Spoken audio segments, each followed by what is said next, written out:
warubizi na BMT niya warubizi komeye cyane wese twamenye muri ntaho yagiye CADEAU RAVELLE nta warubizi ni CADEAU RAVELLE atanguvu CADEAU RAVELLE ata BMT ni CADEAU RAVELLE atanguvu nukuvuga CADEAU RAVELLE nta warubizi na BMT kandi hari bwigere mbazwa na rimwe BMT yandungije twebwe baradukinishije turagira aho tugeze hageze ko batoyi bacu no baronka platform baronka aho bagera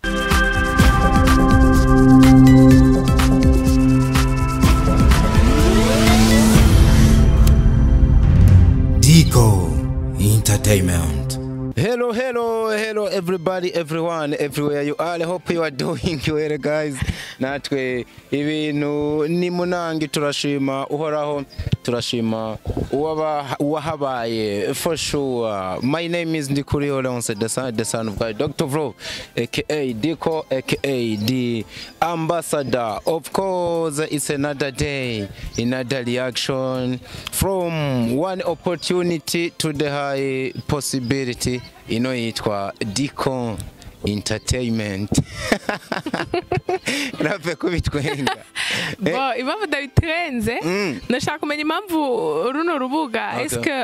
kweke twimukiye hano. Nico warotwenze. Uziko nanje nari ntwenze ikindi kintu. Warotwenze iki? Nari ntwenze uburyo ngiye kuvuga amazina yawe nkumva araza kunanira uno munsi. Okay. Oya imbere yuko warubajije ngo Nembajije kubera iki twimukiye kuri no rubuga Dico Entertainment. Ariko Dico Entertainment usanzwe uyibona. Sanzo ndayizi ariko bansende menyesha ne gusa mu biganiro biciye kuri ma TV online. Niyo mpamvu nashaka kumenya kubera iki uno munsi Dico Entertainment kubera ko uno munsi kino kibanza. Ego. Sha unakavuga neza ndabiko.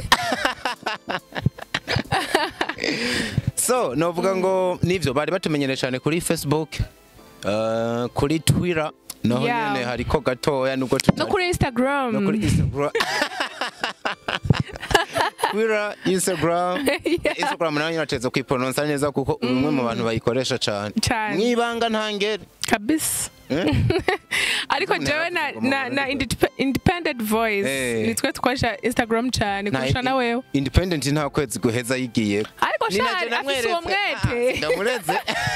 Afise umwete agumantaginga kumabona mu message independent voice ya kupostize. Nije namweretse uburyo. Umva shaka kwereka impamvu ari mu begin. Nije namweretse uburyo uhuza Instagram na Facebook. Hamwe ikintu shizeko gica kigenda direct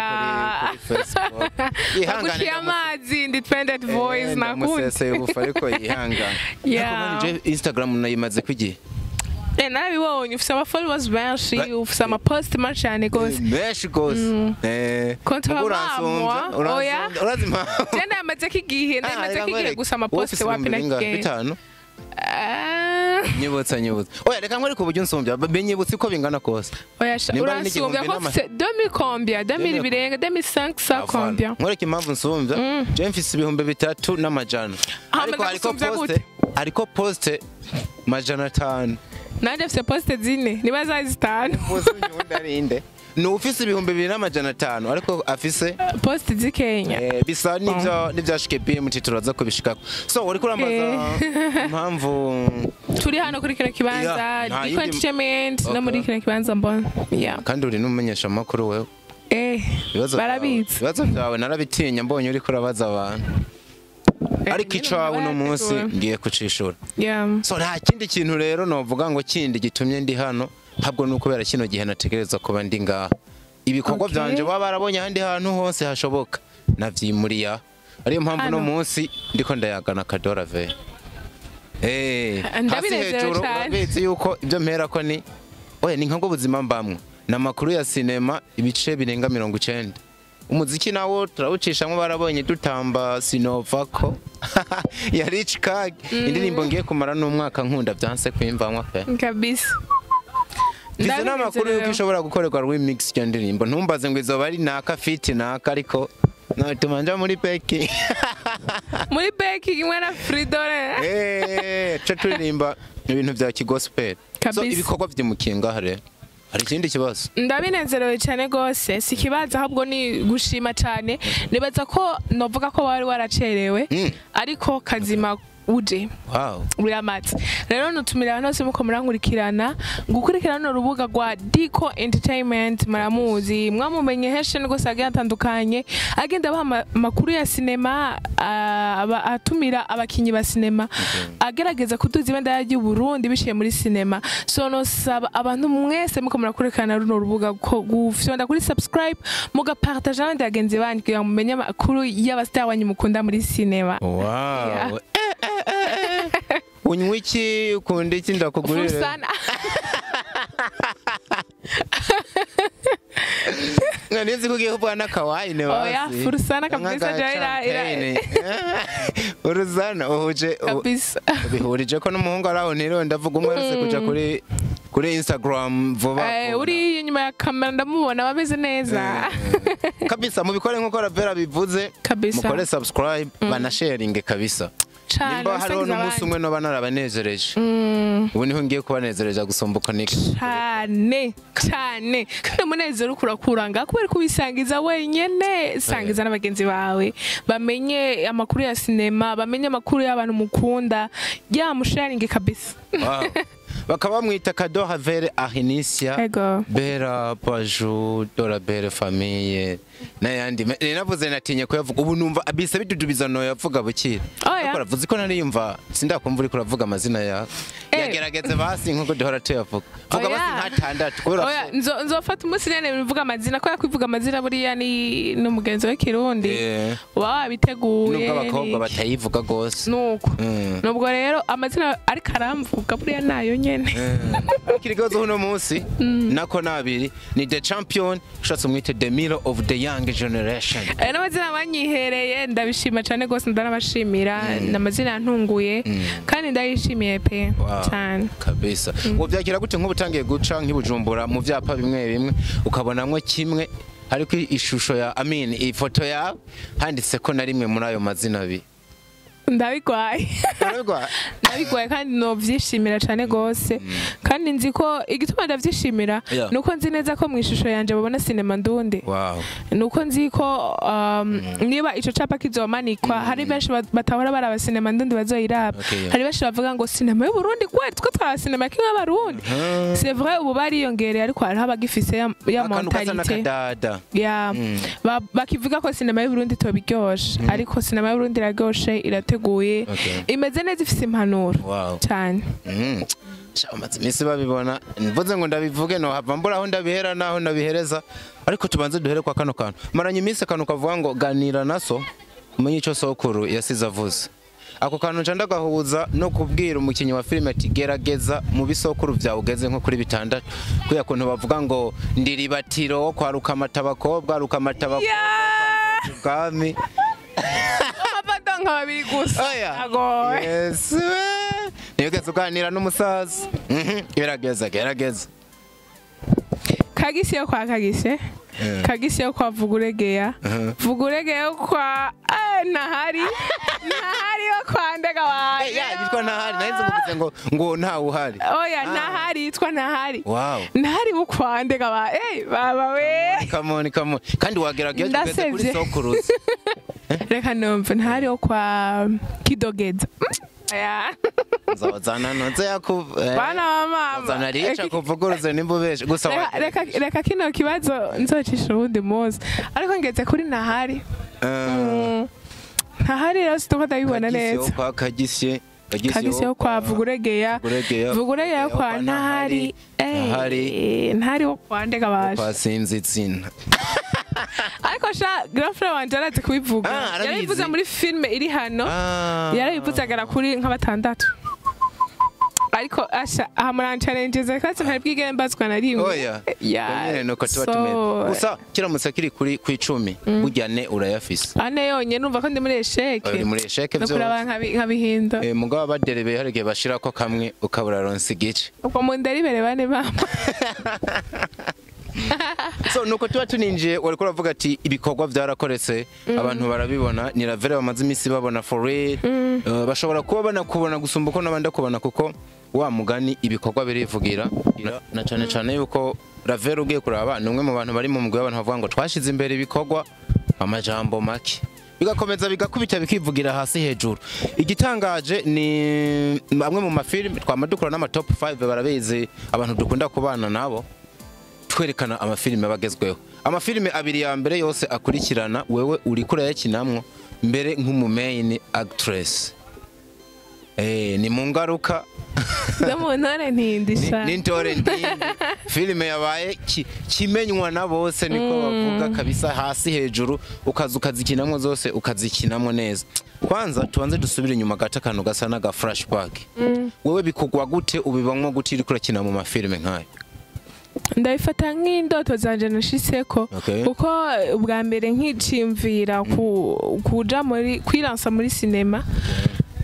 Numva yuko kugera muri filme zikunzwe mu gihugu ari nk'indoto nzobashitseko. Ari nk'ibintu numva yuko nonashika ko navuba. Ariko ndavuga ko Imana yagiriye ubuntu ngashaka kushika muri izo filme kandi ntovuga ngo naravunitse cyane nerekanye juste ico mfise muri jewe impano yanje ndayerekana ndavuga reka nsabisha impano yanje apana amajambo so Imana yarafashije impano yanje iragaragara muri abo bantu bose aba producer b'izo filme barabibona so niyo mpamvu rero nisanze muri ingaruka n'intore ntindi ibintu shima cyane gose n'inzisa hari ugwaruka uno musore ko rurinjira muri filme batangiye kugufata nk'icitegererezo barabirako Bega vyiza niko bimeze nk'umwigeme yo bashaka gutera ikirenge mu caho mu mwanya mutoya nkuko bigenze kuri wewe akaba nk'ico wabaye uno munsi nutuye tuntu du fact tubiri wo mubwira nimba atari banga yogendera ko twomuzigama bigatuma mbosi mpaka ngo amere nkawe wijana kwijana muga bigatuma atera intambwe nk'iyo wateye uno munsi bon icambere ntakamere nka jeyo namere nk'uwo yifuze kuba sinibaza ko ari umuntu yoba yifuje kuba nka jewe komsa nibaza ko umuntu wese avisalwe nanje ubwanje sindageraho nifuza kuba narageze rero ariko kugeragera huru no munsi na oya ntakageraho iwanje naduge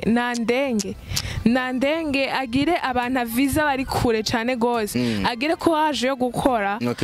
kumbure ego ahi wanje natwe ari benshi bahifuza but ntihagije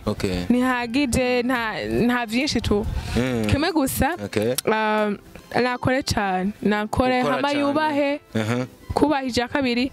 na discipline irakora mu bintu byose ikintu cyose ukora mu ta discipline nta kintu na kimwe ufise hanyuma ntukavize hafi nisha natanguriye ntukavize hafi viza kure ntukavize hano mu Burundi ntukavize Ravelle kuko Ravelle nawe viza handi rero viza hari ya kure umve ko ushaka kuba uwundi muntu wa kure ariko bien sûr kugira ngo ubu wakure utegeza guca hari ama etape utegeza guca but viza kure wumve ko utegeza kuhakorera ukore ushimbere gukora pani ibindi byose nta kindi kintu nakimwe aka discipline rero koko bakavuze rimwe ndakumva kabiri aka discipline karakomeye kaba kanyubatse gose kandi hari n'abantu bagiye baraca hano hantu bagiye bavuga ikintu ati discipline hano hose nuko bari barabonye yuko ni nkaco kiraro niyo ndezo irera umuntu ugasanga arageza ahandi hantu kure kurundi ruhande banabihuza no kuvuga ngo uno mukobwa ntasomeka afise uburyo bamwo afise uburyo nyine aboneka nk'umuntu ari discipline asobora kuba yiza ahantu abandi bantu batize aho kandi ntasomeka niko keza niko konye neke keza gusomeka ubundi yani kuba wawundi nyene uyadapta bivanye naho ugeze ukavuga amajambo bivanye naho wumva ko yavuga kugira ngo ntagire umuntu azogukrasa ahantu hamwe no ntibakagukrase iyi profile nziza rero ufise tuyihuze ni no muri filme mu ngaruka nahavuye duhagarare cyane mu ntore ntindi abarabye filme ubu ahigeze ugaragara nk'umuntu agumya kwihweza uburyo uri kurakinamwo ushobora kwisanga uburyo abantu bakubona byahindutse sinzi ko nawe uri kurabibona ndabibona ari wowe uri kurigana nyari ukuntu uwo minga atangiye kugwa mu mosha mabi byanteye kwibaza ikibazo ngo ibintu wahanuwe mu gihe waramuka ubishize mu ngiro ntubona yuko vyokonona isura yawe na cyane cyane ko nimba umaze kubibona abantu batangiye bamwe kuza bafata uko bababona muri film bakabihuza n'ubuzima busanzwe ukamenga niko mumeze ntabwo ubona yuko biza gusiga bigucafuza icyo kintu ni kikwetse gikomeye cyane gose kandi naciza cyane ico novuga hari agakino kigeze kubaho mu Burundi kitwa nkina nkebura Okay. abantu bariko baradukurikirana amafilime atandukanye maze biga gutandukanya urya muntu ndiko ndakina ndi n'uwundi ni ukuvuga ngo jewe niba bampaye personage ya Keti ntegereza kwinjira muri Keti nka wa mugore wa wundi abanyumva umenga urugo rwose urugo ico akora cyose ico yoshaka gukora cyose yogikora kugira garde urugo rwiwe ariko CADEAU RAVELLE ari CADEAU RAVELLE ni ukuvuga muze mwiga gutandukanya uyu muketi n'uyu mu CADEAU RAVELLE.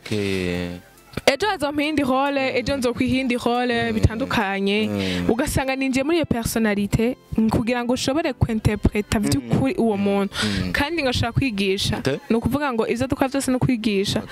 so rero ko ndiko ndakira mu ntore ntindi mama dufatiye mu ntore ntindi party ya mbere hari benshi bambona kuvuga wa mugore we uri gifine birakomeye ni ngorane nyine bakambona nk'igitangaza cy'umugore umugore ngo yaradavye bakambona nko muri bisi bakumva nyene bompanura tu ariko mutahure yuko uriya muntu ndiho ndetepreta ntagari jewe ariko hari abandi ba Keti benshi bahari muri kino gisagara muri kino gihugu ndetse no mu makungu bahari bumva yuko umenga n'ubwiza bwonyene bukonta ariko atari ubwiza bwonyene bukonta mu kuba ku rugo so twe twatuko turakina twigisha rero uwoza wese ngo ndiko ndakina ngomba kugirana nabo umwana wa Kantore niki jewe nta kibazo ndafiseko but fise ivyizigiro fise umunezero wo kuba ndiko ndigisha abandi bantu bashaka bafise iyi mentalite Keti afise mu ntore ni ntabwo bufise ko ushobora kubibamwe umwanya munini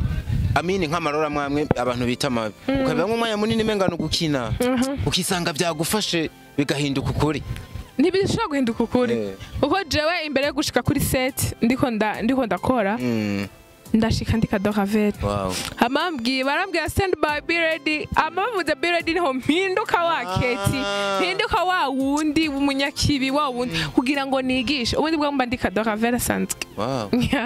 ubwo karakaza bakivuga ngo stand by bakivuga action bakivuga stand by ubanza ukiyambura oya be ready niho nambura wa mwambaro nambaye nkambara wa wundi mwambaro ushaka kwigishirizamwe abantu so nkarekana ifyeri ububegito nyene vyose ugufyina niki nuko bimeze barita umuhamagaro kabisa so uvyakira gute kuburi kurakina muri film abantu bashobora ariko barakomera induru film irikira kwita ama views nka uhereye kwijwi ama image ubuhinga bwose bimeze neza ndanagukeze hambavu y'iyo film ariko yakomera induru wa mugwi nofata nk'umuryango mumaze imisi muri ko murakorana cyane wegereye bwa mbere mu mateka bakubise bavyita gute abakubise ibihumbi ijana by'aba subscribers ikintu kitari bwakorwa ku bantu bakora mwena no mafilme kiretse maybe muri comedy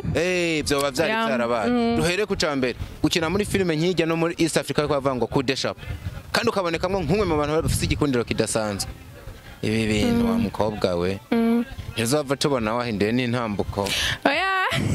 ya bisi wavuga ntubukirurira ahubwo ugatuma ko private jet reka so ndavyakira neza cyane ndavyakira nk'umugisha ndavyakira nk'intambwe Imana iri kiramfasha gutera kandi nkanabishimira cyane gose abantu bose bagizemo uruhare kugira ngo shakira muri no film ndavuga director w'ino film yitwa Amede Manirakiza niwe yaravye mu personage yanditse aravuga ati uyu muntu yo kwinterpreta neza uwo muketi nanditse iyo CADEAU RAVELLE ndamushimira cyane gose ko yampaye platform nerekana ko impano yanje akanafasha rikaze kwe umva womenga ari ikintu mu cyongereza avuga ngo I was meant to be menga wari waremewe kuzokina kijya kintu nyene kujya kuntu yabikinye ntaswa ndamushimire cyane kuko amaye platform yampaye ukukwerekana impano yanje ariko nawe sinaguciriremo akuye kugushimira uzuburyo yo gushimiramwo ko kuba yaripfuje ko interpret ujya muntu hama nawe ukabishobora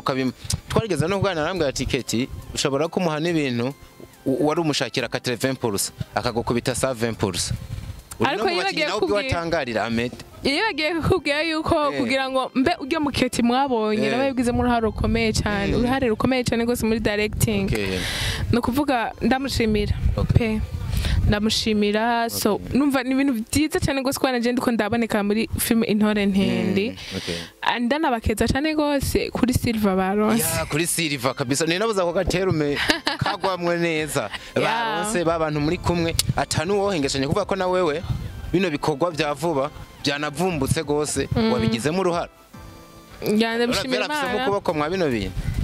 nagize mu ico nkora nagize mu ico nkora ariko nanje nari ndabinezera numva umega ni privilege bampaye ariko nkayishima cyane kuko nahigiye byinshi nabaye uwundi muntu mu gukina Intore Ntindi niyo mpamvu nyine ndabishima so ndabakeje cyane BMT Buja ndabakeje pe cyane ego cyo kintu nta kintu cagwigishije kubona BMT itera intambwe nk'igiboneka Amede amaze kuvuga bike tuzona muzana avuge n'ibindi byinshi avuga urugendo uburyo gware runini buryo umuntu yihangana akagwana ukora filime hano batabibona uja gushutingira hano bakarekura imbwa zikakwirukako yego ni ikihe kintu waba ugiye kuri BMT nk'umunyamuryango wa hagufi usigaye ubama iruhande ubwenge imbere y'ibindi byose ubwenge gushiramo ubwenge mu bintu byose uriko urakora gushira hamwe gufatana mu nda BMT ni team ni entreprise ni company igizwe n'abantu babiri à la tête bashaka gukenera wari wose bakamuhamagara ariko afise gushira hamwe ko gufatana mu nda uwundi muntu numwe atoshaka kuza kubasenyura nize gukora ufise icizero muri ko murakorana nize gushira hamwe nize gukora nk'uwitanga gukora mwembe no mu busa mugakora nize kwakira ikintu cyose kije ukakigabanura uburemere ukacakira uko kiri koze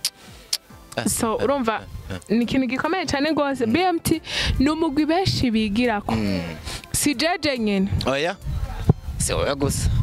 gusa abantu benshi barayigirako kuko ifise discipline ifise gushira hamwe ifise kwakira ifise gukorana inguvu uwundi muntu wese adafise amajambo uri kuravuga no merera vere mba mbone jo naba mama pass haleluya mabona ni mama pass abantu wo bumvisha ikintu kabisa ukagisigura neza badoye nubwo ambise ndabitwenga nanje nkozwe ko n'ibintu nari nzi ko za kuvanga kimwe canke bibiri wavuze ibintu byinshi wabigira kumva nanje nkozwe ko nimba ko ivyo ndi bike mu by'umuntu amwigira abigirako ubundi ugize ibakwe ndagita ibakwe kuko sibibona bose kandi ubona menga ni ibintu bisanzwe ubona muhuye mu ibarabara ubona ari ibintu bisanzwe but kuba kumwe n'aba bantu ni ikintu gikomeye cyane privilege ego na shout out tumze masterpiece master planner na Mr Giti bose vraiment Mr Giti wabaye kabisubona yuko bariko baraheka barafise ikintu bariko barerekana bariko baratanga intererano iboneka muri kino gisata byanka byakunda umugana we nimba tire wenyine uriko urabigira ko hariho nabandi urumva yuko bazogeza benshi kwisezerano tugihuze n'ikintu abantu bariko barekanga ati CADEAU RAVELLE uravye iminsi myinshi ariko yemarana na BM turiko rakorana ama projet menshi n'ayandi ashobora kuba ari mu mpisho ese rave ko turiko uraboneka mu bikorwa vya warubizi mu bikorwa vya warubizi ndiko ndaboneka sinzi impamvu mutambona warubizi oya warubizi amaze iminsi mu mashooting ariko nabwo gikorwa kitarasohoka amashooting ngo niwigeze uyabonekamwe muri amashooting niba ntabonekamwo muraba neza ni amaso yanyu abona neza niba nariko ndabonekamo nk'umukinyi ndiko mbonekamo nk'ikindi kintu je ndi umunyamuryango warubizi ndindire amashooting aboneke kuko warubizi ni yogi riramura abakinyi ni kuvuga twebwe baradukinishije turagira aho tugeze hageze ko batoyi bacu no baronka platform baronka aho bagera so je muri warubizi ndimwo sinzi impamvu mutambone ariko bivuze ko muri warubizi ushobora kufise n'ayandi mabanga atari gukina gusa kugira n'umunyamuryango bro n'umunyamuryango ejo uzombona ndiko nda promotinga mfise platform Imana shimira followers bosh simira abatufashije kuyikuza aribo Dico Entertainment and Independent Voice kuba rero ndindiriye just akaryo kaboneke n'akanya kaboneke nderekane ico ndi muri warubizi umuryango wacu cyane umuntu aramutse yo kwiyumvira bino bintu bitatu ni kihe kirimo cyo gifisa amanota menshi kwiyumvira ngo RAVELLE ari muri warubizi RAVELLE ariko arakorana na BMT RAVELLE agiye kwikorana ku giti ciwe nikihe gipeza cyane ivyo vyose sha birapeza warubizi na BMT niya warubizi komeye cyane wese twamenye muri ntaho yagiye CADEAU RAVELLE nta warubizi ni CADEAU RAVELLE atanga uvu CADEAU RAVELLE ata BMT ni CADEAU RAVELLE atanga uvu nukuvuga CADEAU RAVELLE ntawe nta warubizi na BMT umukobwa aya mashuri maze iminsi wiga jewe nukuvuga rero warubizi yabaye warubizi cyane gose abantu bakayimenya igihe yakorana na BMT bakandika filme nziza cyane gose yabaye ntaho yagiye okay warubizi yabandanyije ikora inyuma ya ntaho yagiye igenda igira amafruit meza ama impact meza yeah for real ego ariko CADEAU RAVELLE yataronka warubizi eske ariko CADEAU RAVELLE CADEAU RAVELLE yatarutse kuronka BMT yari kwa CADEAU RAVELLE kweli kumbure ko yamana ifise inzira nyinshi iyo nzira warayibonye yari kwicisha mu bindi ariko inzira yahisemo gucishamo ya muri warubizi na BMT that's why mvuga yuko CADEAU RAVELLE nta warubizi CADEAU RAVELLE nta BMT ni kwa CADEAU RAVELLE kana none kamera nta ya uwo n'umuryango wanje iyo ni imiryango yanje ibiri wow nkunda nubaha buri gihe buri munsi nzokwama mvuga niyo nzogera hehe ya nibo bashoboye gushitsa indoto zanje BMT yamenye kubera warubizi ndi umuntu nakunda kwiyemera cyane gose je préfère gukora kugira ngo ba bantu bazoze kubona basi ibikorwa vya effort zanje bavuga ati umukobwa buryo wamufata mu mugongo yogera kure yeah that's why rero shima cyane gose warubizi yashize ahabona BMT yandungije yeah ari comment nasomye kuri post erutse gukora y'umufana avuga ngo yararota wakoze filme yiwawe uyu mufana tumushire mu bakazi indoto cange yararaziranye tumushire mu bakazi indoto kandi izo ndoto ndazakiriye bivuze ko twosanga gwagwikekwe gwa filme bakomeje kuvuga ngo ni ya All Stars ishobora kuba iri mu biganza vyawe on sait jamais ishobora kuba iri mwo canke ntibemwo canke itegurira kuba izoba iyiwanje ni ukuvuga ni indoto zanje gose gushika kuri filme mvuga ati 100% ni CADEAU RAVELLE kandi ntibeshe hari bwana twagiye dukorana mvuga ko nifuza kubera umugisha abanyempano benshi cyane gose muri cinema that's it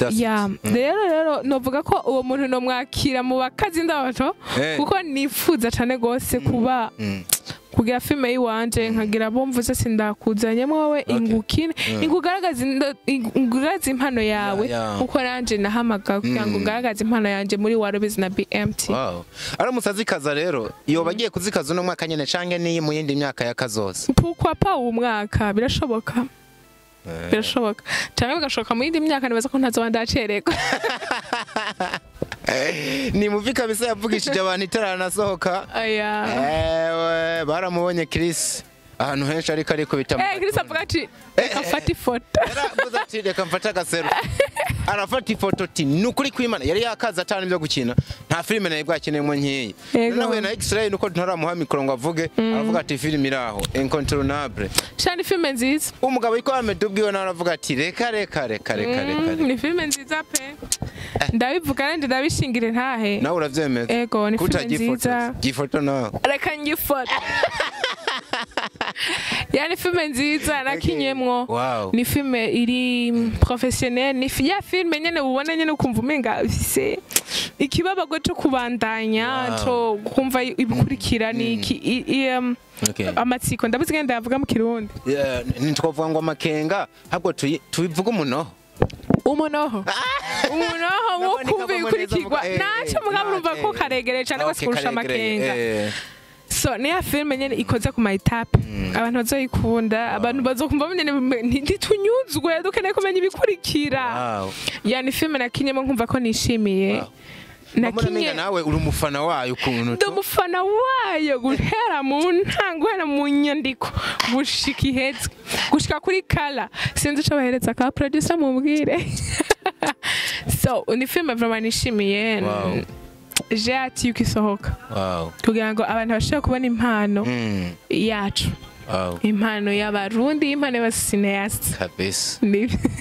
ati babona impano y'abarundi babona impano y'abasinese ni naho duhereje nanje mpisa numva ngize cagishika umunoho amakenga yo kubona ibindi bikorwa inyuma y'intore nindi inyuma y'ingaruka n'izindi nyinshi ziri hano kabisa dushininge tuve mu bwiza dukorokera mu bundi from zero to hero. Noni Dico Entertainment. Vero wakoze kuza. Wakoze cyane gose Dico, wakoze cyane Fridore. Wakoze cyane wese wanturikiye muri kino kiganiro ndagushimiye cyane gose ndagusabe uwe ntibibagire gukanda subscribe aha munsi ni wibagire kugira follow no gukora partage ku bantu bagiye batandukanye kugira ngo ashobore kubona amakuru y'abasineas y'abastar banyu mwakunze hano kuri Dico Entertainment nakimwe muzohabura